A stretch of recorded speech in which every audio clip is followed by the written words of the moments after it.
Hello, friends. I'm Alan Fadling, and you're listening to the Unhurried Living podcast, where we inspire you to rest deeper, live fuller, and lead better. Today, we're diving into a conversation that speaks to the heart of every leader who's ever felt the weight of their role. Leadership is sacred work, but it can also leave wounds. Some we recognize, some we've learned to ignore. What happens when unaddressed pain shapes the way we lead? And more importantly, how can healing restore not just our souls, but the communities we serve? I'm joined by Nicolas Rowe and Sheila Wise-Rowe, authors of Healing Leadership Trauma, Finding Emotional Health, and Helping Others Flourish. Their wisdom offers a gentle yet powerful invitation. You're not stuck leading from unhealed wounds. Healing and wholeness are possible. And it starts by slowing down, paying attention, and letting God do His deep restorative work. If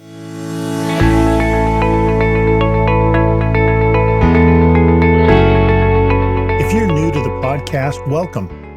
I'm glad you found us. And if you haven't already, please subscribe, and I'd love if you'd share this podcast with your friends and colleagues.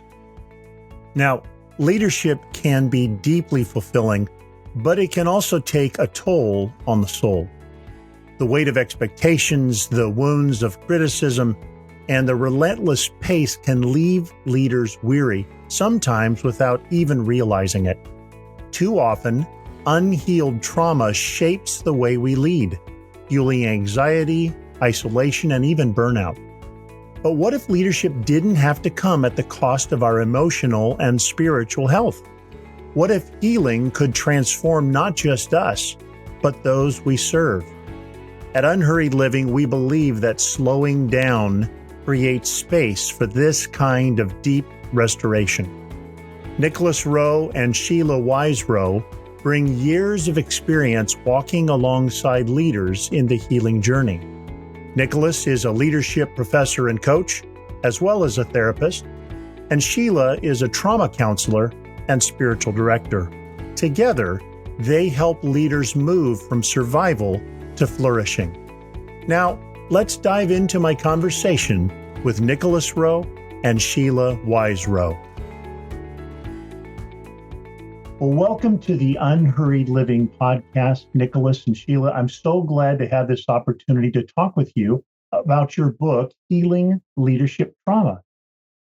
Thank you so very much for having us. We greatly appreciate the opportunity. Absolutely. I so appreciated what you wrote, and I'd love to begin by just acknowledging that I think a lot of leaders really don't recognize the language of trauma in their experience, even though I think it's a pretty common one, especially these days. I wonder, can you talk about how you define or describe leadership trauma and why it is so perhaps overlooked? Sure. I am actually right now, as we speak, teaching a course to seminary students about leadership trauma. So this timing is perfect. But one of the things I always tell them is that leadership is a relational function. Okay, most people don't realize that, but the core essence of leadership is relationship. So if we grew up or we were formed with an impaired or broken ways of relating to other human beings, it will affect our ability to lead. And in our book, we discuss leadership trauma as a culmination of past, present, and future stressors that are weighing down on the leader all at once, right at the same time. So all leaders carry the weight of pressures of the soul. The formational elements of our past, especially ways in which a person found or did not find safe connection or attachment in families of origin, or beyond that, matters of abuse or perhaps trauma, all these things shape one's future when they enter into adulthood. They learn how to manage life in certain ways, hoping to survive and function as normal human beings, but they realize when they come into the present, those old ways impair their ability to wait well and affect their leadership. And then with their leadership expectations of success, the future becomes a place of scary questions. Will I fail? Who am I if I don't do well? All these things sit with our leaders whose souls often, a lot of leaders, their souls are just not prepared for the weight of leadership. Mm. Boy, that rings so true. I recognize that in my own experience, and I recognize that in the lives of those with whom I work. So I think Christian leaders often feel the weight of expectations, maybe their own or the expectations of those that they serve.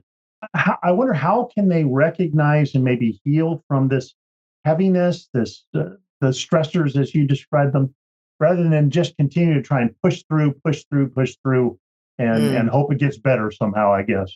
Yeah. You know what? I think one of the major things for leaders is really looking at like the state of things, the state of your relationships within the congregation, within your leadership team. What is the state of your relationships with your neighbor, with if you're married, your spouse, your roommates, whoever. These are little telltale signs that something is off. And if those relationships are strained in some way, and particularly in the leadership role, where there are things that a leader wants to accomplish, and they may feel that it's being stymied in one way or the other. Either they don't feel like they have the capacity to actually do it, to do the job well, or they have really bought into this notion that they have to be on, they have to do it perfectly, and they've got to really drive their team to make it work. And so all of those are signs of something is off. And it's as if the relationships, as Nick said, they're the core of leadership. Your relationships are trying to send a message to you that something is off and needs to be attended to. And so That's so well said, yeah. Yeah. So that notion of like pushing through, that's very much, a lot of the leadership books are that. It's about just pushing through, how to, just develop better skills. Yeah. Oh, yes. And techniques. Right. That's all we need. In the numbers. Yeah. Yeah. And it doesn't work. At a certain point, that not pushing through has consequences, physically, emotionally, spiritually. No, but that's so true. Well, I appreciate that so much. Of course, our podcast and our ministry is called Unhurried Living, and I sense some of that spirit in what you've written. Well, obviously, we talk a lot about the power of slowing down, and so I wonder if you could reflect on how an unhurried rhythm might contribute to the healing of leadership wounds. Yeah, that's a fantastic question, Alan. And you know what? When you ask that question, the first thing I think about is space. Right? Yes. All too often today, leadership and frankly, one of the defects of our cultural expectations is hurry. Maximize production, maximize productivity, right? Get as much done in the times you have. And that actually is a violation of the soul. Okay? Yes. Oh, yes. We need places of Sabbath, reflection, contemplation. That's just the way we are built as human beings. That's one of the ways in which we reflect the image of God in whom we are made, right? So our culture tells us that we are defined and our identities are shaped by what we do. So here we are spending all this time trying to do stuff and accomplish all these great things just to show that we are great, whatever type of things. And, there's more we can talk about that. But I think we need to understand our identities are based by who we are, not what we do. Our identities are shaped by our being. And we are beings who are bearing the image of God, and we are made to relate to the God who made us. So we must make space for this initial orientation, right, of who we've been made to do, so that God can connect with our souls, right? And so that God can heal our battered souls. God can only heal that which we choose to give access to, and we must make time to be quiet before him so that he can start to work within us, heal us, and just be with us, relate deeply to him. So daily, weekly, quarterly, annually, we must make time for this. I wanted to just add too, I think that The other part is just one thing that we've talked about, and just really exploring how in a broader context, it's not just in the quiet, in that because God is constantly speaking, and it's even in the noise of it, and that we don't, but that does require like an attentiveness, even in the noise, because oftentimes, we can be like, well, I need to go on a retreat, or I need a vacation, or I need whatever before I can hear, when the reality is God is constantly speaking. And if we actually attune our ears to just creating these spaces or margin within like the minuscule parts of the day, we can begin to hear God through the noise of, in a coffee shop with a friend. And, it's just, you would think like, how are you hearing from, but God is speaking through the person that you're with, through you overhearing a conversation at another table, and so it's both the quiet, but it's also in the midst of the noise that God is present in both.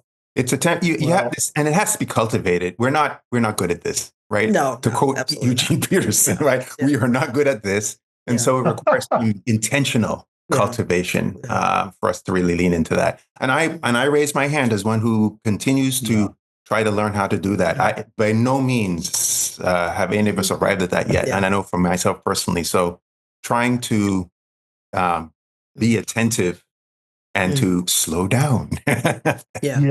Oh, is important. Well, as I hear you share about that, it just strikes me we as leaders, I think we just overestimate the power of what we do, and I think we underestimate the power of who we are when we're doing whatever we do. And if I'm a person who's entering more and more into the wholeness that Jesus came to make possible for me, then I get to be that person in the leadership context where God plants me. It's huge. Exactly. Yeah. Yeah. Well, and then I think that transitions to another question I wanted to ask is, and you mentioned this, Sheila, that a lot of us assume as leaders that we always have to look strong. We've got to be put together. We've got to look right, in front of people. And how can embracing a more vulnerable approach to leadership actually make leaders more effective and more whole? Well, I think that one of the issues with vulnerability is that, we have to be honest too, in the context of the reality is that many leaders are in situations where people don't want to see that. They don't want to see that. They want you to just be strong and just, put on the face, put on the makeup, and get out there and do it. And the challenge is that, how do you hold the reality that you are a living, breathing person, and yes, you are a leader, but you have needs. And so I would say that one piece would be for leaders to really look at how we talked about early formation and attachment issues, and how we attached with our parents, caregivers, and also other family members, even outside of family. But we come away with this sense of, this is how I have to. One of the guys who created it, the main guy, Bowlby, talks about this internal working order that we all have this script that says, this is how you're to live. And so, and if that script is somehow that you've got to be strong, you've got to put it, better to look good than to feel good. That needs to be looked at and interrogated. Like, why is it that you can't be vulnerable? What is going on here? Where did you first learn that you can't be vulnerable? It's not allowed. God didn't tell you that. Right. Certainly didn't. And in fact, people went out 2 by 2. It wasn't like you're on your own, just go do it. And so in the context of what we look at scripture, even Jesus bringing the 12 around, he could have just like, I'm doing it myself. Of course. But we can embrace vulnerability to the degree that we can in terms of the environments that we're in. Now, I would never wholesale say, you just need to go in and just say whatever and let people know every single thing, because sometimes it's not safe to do that. But you need to find a safe space, though. You really do. You need to find a space where you can be vulnerable and you can be real. Otherwise, Nick talked about, it's like it really does damage to our souls if we don't. Yeah.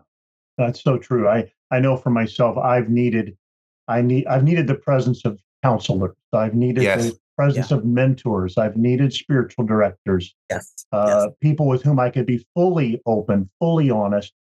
But then also in context where I have leadership opportunity, I've wanted to find that point of vulnerability that perhaps would invite the community I'm leading into that same posture, because Mhm. that's where healing comes. That's where Absolutely. life deepens, isn't it? Yes. Yes. Mhm. Absolutely. Absolutely. Well, maybe again in the spirit of this conversation we're having, I think leaders, Christian leaders especially, have a way of using faith and beliefs as kind of a way of avoiding their own deep wounds. They'll talk about God. They'll be all about God, but that encounter, that healing encounter with God, they're afraid of it, or they're nervous about it, or they're just not Mhm. thinking about it. Can you say Mhm. more about that dynamic? Mhm. Yeah, listen, the use of faith to Yeah, Yeah. Yeah. avoid things Mm. is not faith at Mm. all. yeah. It's a counterfeit. Okay, it's actually a veiled attempt at control, and it Oh, is yeah. also dangerous because it models to our followers that this is what we're supposed to do with our wounds. Mm. So then we are leading our followers down a path of further Yeah. pain solution. Mm. In our book, we talk about the various ways in which this shows up in leaders, where we manipulate our environment or our engagement, or we engage in different types of behaviors so we don't have to feel anything. And indeed, one of them, again, in a nod to your podcast, is workaholism and busyness. It's classic, Oh, yeah. right? Yes. But we find that a lot of people, and particularly a lot of leaders, will talk about how they're working for the gospel or they're working for God, and we're exercising great faith in doing. When in fact, these are type of distractionary behaviors to not really have to face the pain and the noise that is going on the inside. True Mm. faith at the end is what emerges when we've tried everything to manage our stuff, manage our pain, distract it, and we have discovered that it's just not working. And when we come to the end of ourselves, it is the point when we really realize the fundamental good news of the gospel, that we need a savior. And so we reach out, and we reach out because frankly, we have nothing left. Mm. We're at our last rope and we have nothing left. Nothing is working and things are falling apart. And our attempts at management are failures and we have nothing left. Look, wounds are painful by definition. And we found that leaders are more inclined into pain management, right? Rather than to get actual healing. But when we have major wounds for healing, we don't need an anesthesiologist. We don't need Tylenol. We need to be Yes. healed. We need surgery. We need a divine surgeon, and that is the Christ, right? Jesus heals. That's what he does. He heals and restores. So there's no shortcut. It really isn't. And that sort of using faith to do it, it's not going to work in the long term.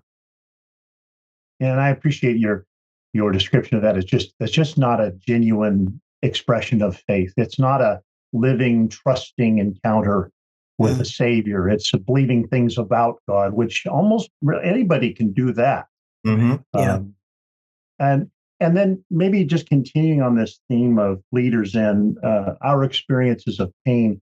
I think isolation is one of the very common responses. We don't want anyone to see that we hurt. We don't want to hurt in front of anybody else, and so we Mm-hmm. isolate. But you talk about in the book how important a safe and healing community should be for leaders who are recovering from their own experiences of trauma. Can you say more about that?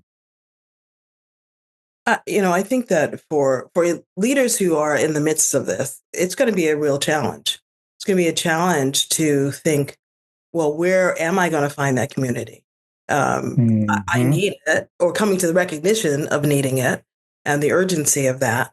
And I want to just say that, there are so many avenues, there's so many places, whether it's online, whether it's in person, where as a leader, and whether you're a pastor or whether you're a Christian and just working in other settings, to get that level of support and community. And even around you, who are the people around you who have been your mentors, who even within your church, or that you can feel like you can bring a small group together, that you know that, okay, these are trustworthy men, women, and we're going to meet and I can be vulnerable in that space. And I'm always for this kind of thing. I think being gender specific is important, because it should be safe enough space to really say whatever you need to say. And so I would say that if you see yourself drifting into isolation, that is a red flag. Yeah. And where you're closing more and more doors and people out, that's a dangerous place to be. It's dangerous. The enemy is going to be whispering in your ear. The temptations are going to rise, and the guardrails will be gone. And so, just encouraging people that you know when you're doing that. You do. Yeah. There are things that you used to do you're not doing anymore. People that you used to trust or you used to meet with, that's not happening. It's like everything's being poured into the person on the stage, or yes, the director, your role, and not who you are as a person in community with others. There actually has been research that talks about a lot of what, we mentioned attachment, like the healing that happens. And we keep harping on this about community, but it really is true. There literally is secular research that those kinds of negative early experiences, and even more recent ones, are overcome when we have positive experiences and the concept of positive relationships. We can heal in that kind of environment. And so it's so important to have that. You know what? It's become a discipline of mine daily when I pray to reject distraction and to embrace connection. Right? Yes. Oh, that's good. Lord, give me the power to choose connection over distraction today. I mean, it's just a constant discipline of mine, because it's so easy to distract myself as a means of medication, as it were. And that's not where healing is found. It is found in connection. We need to be connected to God and to others. There's no shortcut. Well, I love the connection I think I'm hearing you make between isolation and distraction. Distraction seems like a major mechanism for disconnection, from distancing ourselves in relationship to the God who's always with us, but also to the people that he would want us connected to. I tell my students that is the major weapon of the enemy. It's the major weapon of the enemy is distraction. Absolutely. And man, are we living in a time when people are training themselves in distraction. They're taking master's courses in distraction with social media and all of the other things, right? Yeah. So one of the things that we love to talk about is the intersection between spiritual formation, soul care, and leadership. And so, once a leader begins their healing journey, how does their own transformation impact then those that they are leading? Yeah, so all leaders must grow. Okay, they have to, not only in skills of leadership but in their spiritual lives, and so the folks that we lead, to a greater or larger extent, are influenced by the model that they see before them, and so one of the things that we talk about a lot is how issues of burnout, issues of leadership failure take place. And more often than not, that's because the part of growth that needs to take place, the necessity to really check our motivations for getting into leadership in the first place, right? Have not been attended to. All right. This is another one of the things I tell my students all the time. It's like, why did you choose to get into leadership? What was that all about? Because a lot of us find that we get into leadership as a means to feed this growling need in our souls, right? If we, if I become a president, then, whoever that is will see how great I am. If I accomplish all these great things as a leader, folks will find out that I'm not incompetent. If I do this, I'll show those folks who did not believe in me. All this other major motivations, as opposed to the need for leadership in the context that one it's in, and it compromises and undermines that, and it hurts your followers. This is the other thing; it hurts your followers. That is so true. So that if we are misusing the opportunities to lead as a means of feeding our parched souls, then what happens is that it hurts our followers. It inflicts pain on our followers because that leadership is going to be dysfunctional. So, so as we previously stated, we must take time to rest and reflect in God's presence, and also to find out in God's presence who we really are. All right. Yes. Apart from the leadership, because again, we idolize leadership in order to make an identity out of ourselves. In addition to that, we also must make time for other critical relationships in our lives where we receive love and affirmation and healing and a sense of place and a sense of belonging. We make time to get the emotional and spiritual input we need. You mentioned spiritual direction, which is critical. But skilled therapy I think, is becoming more and more an essential tool in the quiver in the basket, as it were, right? Oh, for sure. As part of the necessary stuff that we need in order to have space to work through, what disorderedness is going on inside of us, such that we're taking all these other things externally in a vain hope that we're going to feel better out of it. I would also mention that in terms of when the people who are following us start to see shifts and changes, this whole notion of like there's a way in which that really, like, we're witnessing this transformation, and because we're being led by this person, it has these natural consequences for us as followers, and that we start to see what's possible. We start to see like, oh, it's safe to have levels of vulnerability publicly. It's safe to stop. It's safe to say no, and let your no be no and your yes be yes. Like when we start to see our leaders doing that, and they give us space to also start to shift and change, and also for them to be open to hearing from their followers about what it is that they're seeing, what needs to change. All of that helps those that we're leading to begin to really look at their own internal life and their story, but also for them to begin to flourish in that context. Yeah. I think there's one other additional thing too. It also helps you as a leader to care for your followers. Yeah. Right. One of the in my experience in leadership, there's a couple that I really enjoyed in terms of leading context. When I see, I saw some folks on my team who were really, engaging in some very unhealthy practices. Most of my leadership has been in higher education. We were in student development. And so, students have different hours than the rest of us do, right? They do, don't they? Yeah. And so here are some of my my leaders, engaging with them until like midnight, 1:00 in the morning. And then they show up to start to work at 8:30 in the morning. I'm saying, what are you doing here? Go and go to bed. But in their minds, they're so driven by the need to be on time and to put hours in and everything else. And it's like, no, this is not good for you. Go back and go home. But I could only do that if I realized it in myself. So then now I'm able to really help my followers to operate in healthier ways, help them to become healthy, right?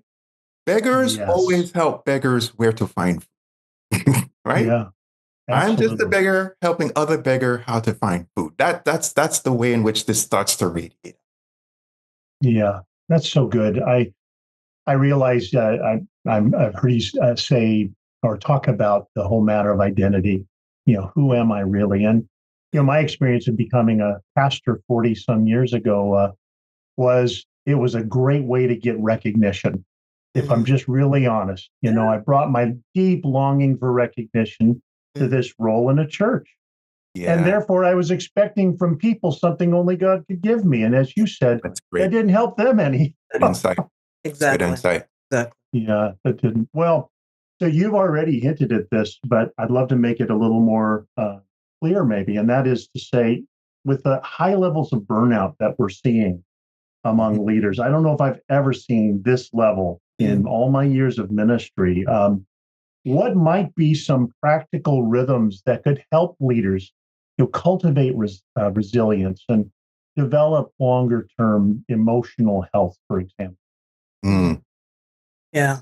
You know what? I think that one big piece is that we can't minimize the relationship with God as a source, because Yeah. I think about the scripture where it says, lean not on your own understanding, but in all of your ways acknowledge him and he will direct your path. Yeah. So that God is directing our paths. But that is not leaning on our own understanding, which as leaders is a hard thing to do. Yeah. But We're paid to lean on our yeah, but It sure seems like it, doesn't it? yeah, it does seem like it. But but in all of our ways, really acknowledging, God, you're on the throne. You are the one who I can come to you with the confusion that I feel about work, the disappointments, the anger, the frustration, all of that. And I'm not going to lean on my understanding of that, because that you generally get into trouble.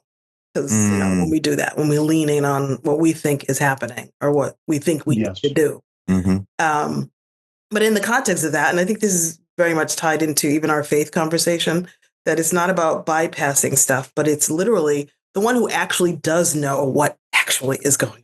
Yeah. Like that we need to access the one who actually does know, and to take every thought captive and make it subject to Christ. Every thought, every action, like subjecting it to the Lord and saying, what do I need to say and what do I need to do and how do I need to be in the context of where I'm at right now, and what's going on in my church, what's going on in my role at my job. I need wisdom. I need divine wisdom. I need Holy Spirit wisdom, because I'm not going to rely on myself, because it's not working. Yeah. And it's that thing when Nick talked about coming to the end of yourself. Yeah. Where you realize I don't have it. I just don't. And Can I add something else? Yeah. And I think this is very, very important. So not all leaders suffer with this type of brokenness, but a lot of us who are in the caring professions do this. Codependency is a major red flag. So the problem with codependency is that we end up taking on responsibility that is not ours to take on in other people's lives. We come in with our identities wrapped around the ability to fix people. And among our circle of friends, we have a common phrase, right? We cite John the Baptist's famous words, I am not the Christ. Yeah. We are limited. It's a good thing to remember, isn't it? Yeah, it's a really good thing to remember. So you're specifically mentioning burnout. One of the reasons why burnout happens is that we're taking on responsibilities that are not ours to take. Yeah. Okay? We're trying to make everybody happy. We're trying to fix everyone. We're trying to please bosses. We're trying to make sure the folks who follow us are not angry with us. And so we avoid tough conversations. We have no boundaries. We're running all over the place trying to do things and not realizing, hey, you know what? You need to take responsibility for this. I can't do this thing for you. That's why you have a job. You're supposed to do this job. I can't do my job and your job at the same time. So I have to have the tough conversation sometimes with perhaps bosses or others that, you know what, I can only do so much. So being able to articulate for oneself in ways that are healthy, I think is a key part of that. But we only start to figure that out when we do the inner work to realize why we tend to do these things. And so unless there's that internal investigation, we can operate in these broken ways to fulfill things that, frankly, this is not the way to fulfill them. That's so true. Well, so your book, as I'm looking at it here, Healing Leadership Trauma. My experience of healing is, to use our theme, it's unhurried. I wish it was quicker. I wish healing happened fast. Yes, sometimes Jesus does miraculous, immediate sorts of healing, but most of my experience of healing has been more of a journey than a moment. And Absolutely. so, what encouragement would you offer to a leader who feels kind of impatient or discouraged by their healing journey? I think that the thing for the leader really has to think about their life like as a continuum, and that it took how many years for them to actually come to the place where they realize, like, oh wow, there's something wrong, there's something off, there's something I need healing in this area, and so it took time for that. And so my encouragement would be giving yourself some self compassion. Um, Mm, excuse me. I think the other piece, giving yourself some self compassion, but talking to yourself is the way you would talk to a dear friend. And I think that yeah. oftentimes we just berate ourselves and we think, what is your problem? You need to get it together. You're taking too long. When the reality is, as you said, most of the time it's a journey. And it's a journey. Yes. And really be grateful around the small steps that you take. I mean, God is excited. Every time we take a little baby step, even, he's like, yay. Yeah. And so just to really know that, because I think if it's always that I'm not making the mark, what ends up happening, it's easy to to be discouraged in that, to feel like, forget it, nothing's going to change. And the reality is that sometimes it's going to be two steps forward, one step back, and then Yeah. 3 steps forward, and half a step back.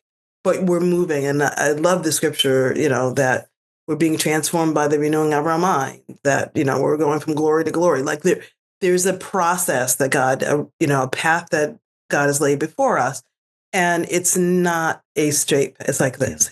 It's actually like Yeah. it's a windy road path, but it's a path. Yes. Yeah. Something I don't think a lot of people realize this, but the pace is part of the healing. Mm. Okay. Yes. That's well said. The pace is part of the healing. We are conditioned, particularly in Western space, to think incorrectly, but to think that we control time. Right? So I was a professor of world history and talking about the Industrial Revolution, and the whole notion behind the Industrial Revolution is to use machines to be more efficient and get things done quicker. Yeah. So now our whole lives are shaped as a function of this. Some 100, 200 years later, to think that time is something that must be conquered and that we must do as much as possible in as little time as possible. That's just not, well, first of all, that's not how nature operates. Nature operates in seasons. It doesn't speed up. It doesn't slow down. I don't care how much hard you try. 24 hours is a day. You can't change it, right? God is the inventor of time. And so it is not defined by our version of it, where we think that we are in control or masters of it. It's just not the case. And so we have to transform, we have to get in line with God's thinking of time as opposed to the way in which we think time operates. And that's hard. Yeah. That's hard because we've been told so often that we're in control of our lives and we have all our nice little devices and everything else. It's a hard thing to shift. There is a divine order to his pace. God is never in a hurry. He is always on time. He knows what he's doing. This is not his first rodeo. I've heard this. I literally heard that in prayer the other day. Right? It's like there was something battling with, and God says, He's been doing this a little while. Really? I got this. Been here, done that. Got it. It's all right. I got it. And literally, I think Sheila's word is important, though. We need to cut ourselves some slack because then we beat ourselves up because we're looking through these lenses, these cultural lenses of efficiency and everything must be done. And so if it's not happening, then we are kicking ourselves saying we must be doing something wrong. No, it's all right. But you know what? I think the other piece too around the whole pace is that, and the reality of that we're on this journey, that every part of the journey is important. Every part of it. Every single part. Right. The messy part, the good part, the whatever, the boring part, all of it. The boring part. All of it is like it's all of our story. It's our story. And so, all of that God uses and in a good way in terms of the transformation, the sanctification process for us, for our becoming more and more like Christ. Yeah. And so even in the slowness of it, it's not going as fast enough. Like that's saying there's something that God is wanting to say and teach us even in those moments. Yeah. Why is that bothering you so much? Yeah. That's a fair question, isn't it? Yeah. I've come to love the language of pace. I do think our culture has a pace. As you say, you've got the dynamics of the Industrial Revolution that still come into play. And now the technological, oh my goodness, seems like it's just amplified the speed even more. Yeah. But the kingdom of God has a pace about it too. And it looks a lot more like, the fruit of the Spirit, things like peace and gentleness. And to your point, kindness. This is the pace of how God likes to work. So I'm imagining that some of our listeners, as they've heard this conversation so far, may just now be realizing, maybe I have unaddressed trauma. I didn't realize, never thought of it that way. What's one simple step you might invite them to take at this point of awareness or realization? Well, I think it's going to be different for different people. I mean, obviously, in terms of how, like, what's going to make the most sense for you. I would say pause, just pause, whatever that means. And it could be that it's during a Sunday worship service, just pausing and stopping an early morning or time during the day where you're stopping and just asking the Lord, is there something that, and this whole thing of examine, is there something that I need to see that I may be missing? And so whether it's internally, that struggle, or relationally, is there something that I need to see? And then from there, then beginning to unpack that with the Lord, but with others. But it's the stopping. Stopping has to be the first place, because the doing is, we're getting high off of that. It's not helping us to really get at what's really going on. The adrenaline's pumping, and we're just, and so stopping is the first step. That's so important. One of those sentences I began to use, I realized there were whole seasons where I was chasing the work of God to avoid the face of God. And I think I hear that in what you're saying, that it's safe to stop. I think that we stay hurried because we're afraid it's not safe to stop. But to your point, that's the moment where we can hear something we need to hear or see something we need to see. And in our busyness, we just can't hear or see it.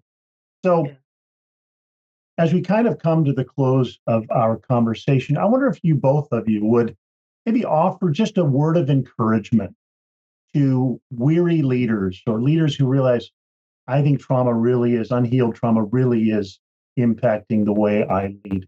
Just a word of encouragement to our listeners. What might that be? You know what? I think about there have been definite seasons in my own life where there's just been a sense of, okay, I'm totally pouring out, and it's just relentless. And I'm exhausted. I remember once that was happening, and I remember in prayer hearing the Lord say, I am not Pharaoh. I am not Pharaoh. Oh, I'm not asking you to make bricks without straw. Good. And that hit right at the core of what was going on. And in some ways, it had translated into my faith, how I think that somehow God is asking me to do something. He's not giving me what I need. He's like, you just need to make some brick. I don't really care how you figure it out, but am I helping you? And just realizing, like, wow, that's not from God. And so I would just say, where is the place where you're getting a similar kind of a message that somehow you feel like I don't have it, whether it's that I'm exhausted, tired, or you feel even like you're ill-equipped. Like, where is it that you feel like somehow that's bled into, and whether it's it's you feel like your church is Pharaoh, or whether you feel like God is Pharaoh, or your wife is Pharaoh, your husband's Pharaoh. Like, who are these people? Or even you yourself are Pharaoh. Oh, yeah. I've sometimes been exactly that, sadly. Yes. And so taking that and basically coming out of agreement with it, like, that's not who God is. That's not who, the people I serve, that it's not who I am. That what I need, I can go to God. And also there are people in my life who can provide and I can give and receive in those relationships. That's so good. Yeah. You know what?